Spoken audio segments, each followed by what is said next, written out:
Hi guys. Okay, so I'm going to start with our first course, which is going to be a winter chopped salad. If you want to just take a look right here, we have just some basic mise en place for the chopped salad, and I'm going to first start on some knife cuts for these vegetables. I guess what I'll do is I'm going to start with our red cabbage. You know what? I'll wait because the red cabbage is going to bleed onto the cutting board, so I'll finish with the red cabbage. Start with the green.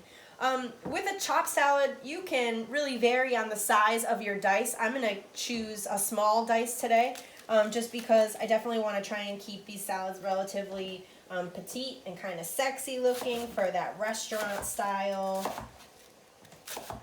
So I always follow kind of like the same method of trying to do a small dice in something like a cabbage as I would with something like a carrot. I put it into strips first, and then I take those strips and I cut them down.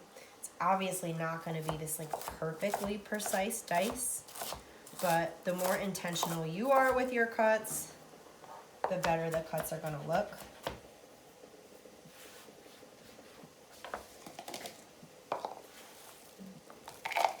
My little cup for my cabbage.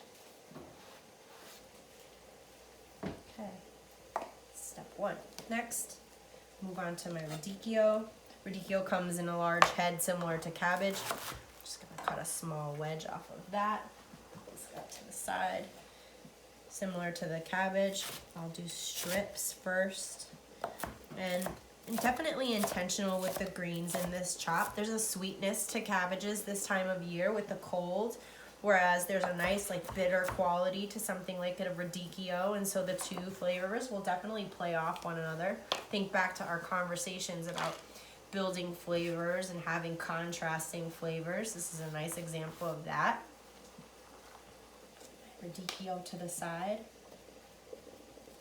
Next, because you'll have about 8 ounces of carrot in your parcel, well, make sure that you